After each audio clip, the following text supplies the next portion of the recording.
who's ready to play? And that got awkward really quickly. Hey guys, it's Milmo here. And welcome back for some more of this All Out War number 6. This is act number 3, starting off with stage number 5 here. Keeping on with the zombies, so we will keep with this Denise-led team here. Plus 16 crit for her leader skill, and then we've got Glenn, Michonne, Heath, and Sadiq, and Maggie as the ally. Basically, as you've seen in the first wave, they're just boosting their crit count with the nitric oxide with the plus 20 crit, just purely because these guys are not making enough crit. The first act and second act was more than enough. That plus 12 crit of Rick's was more than enough, but this plus 16 of crit of Denise is starting to get a bit caught out by these zombies, and they're getting a bit too close for my liking. So that's why I'm taking full advantage of my battle items and using that nitric oxide to get that plus 20 crit, which is making that bit of a difference. Now, just with using your battle items, if you're not making enough crit with your leader and you don't have an ally that has a crit rush, those battle items, and the nitric oxide and sharpshooters, are your two best options to boost your crit and hopefully get you through those stages. You know, regardless of how much crit you can get from your weapons, sometimes that lacking that leader skill and that rush of crit can actually hurt you a lot. So that's where you have to compensate with those battle items. Basically what I do to sort of start off is, if you don't feel like you're making enough crit in the first place, then at the beginning of every wave, just hit your plays with that crit or that nitric oxide or sharpshooters. So hit them with that plus 20 crit, and they should be able to get through those waves fairly comfortably. The problem that you can have, sometimes I do it, is you don't hit them at the first start, when you first start the wave, so then you hit them later on when the zombies are close, and by then it can actually be too late. So definitely, if you're not comfortable with the amount of crit you're making full stop and the amount of headshots you're getting or not getting, then definitely do it at the start of every wave. You can, of course, you can bring in 5 nitric oxide or sharpshooters depending on what you use. I'm using nitric oxide. You can bring in 5 per round.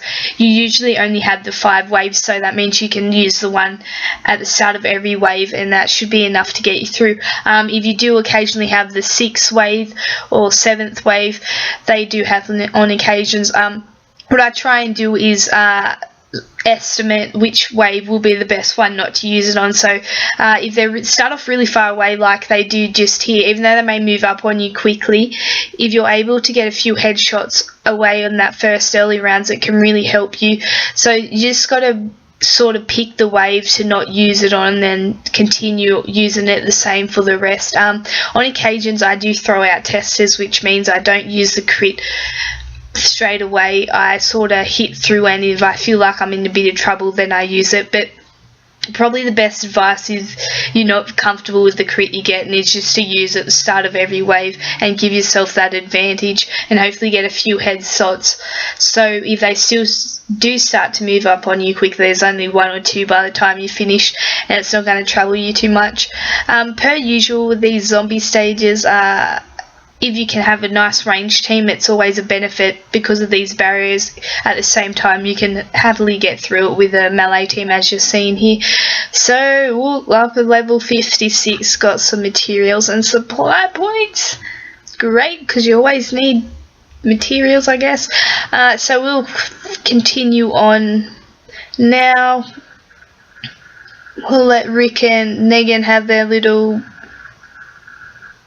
chat, I guess. Rick's throwing out a curveball, and it looks like Negan's fallen for it. So we'll continue on Force People now. So the teams I'm using, the people team I'm using here with Shane is the S1 team, so bang on the recommended team grade. And then the other zombie team I'm using is only the A++. So definitely a nice, I guess, team rating. They're not overly high, but they're not overly low in regards to that strength. The reason why I'm using 2 different teams is, in these later stages and in these S1s and these high difficult stages and acts, it's very hard to use the same team unless it's got a leader that probably has both crit and other attributes in regards to the leader skill.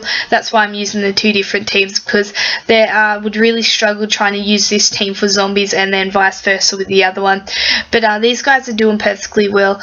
I'm just trying to use their, I guess, rushes as much as possible. That is why it's a great advantage to have those plays with the very fast AP rushes, or at least the fast ones, because you're able to take full advantage of their rushes really quickly. And especially when they're ones that either immobilize or stop or cut down on the amount of tackle. Andrews is something that cuts down on their defense. It's something that can really help you out and change the tide.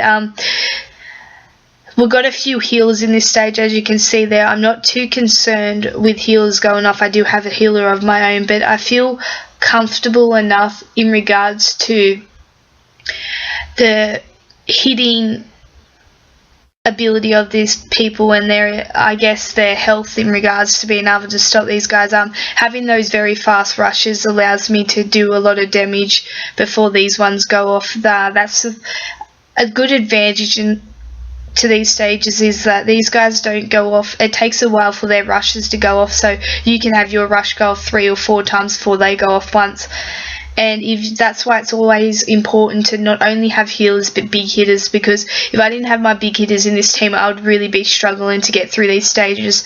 You can have a lot of healers, but eventually those healers will lose out to those big hitters. So just try and have a combination of big hitters and healers in these stages, and try and take advantage of those trait bonuses.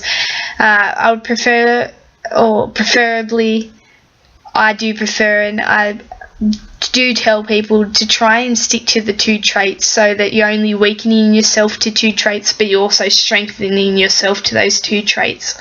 That's one of the big things I really think they can get you through these stages if you are struggling. As you can see, I'm just taking advantage of these rushes. Andrea's is absolutely amazing. She helps get rid of him quickly. Chuck gets rid of him and then cuts him out for a turn, and Molly's healing as always. Thanks for watching.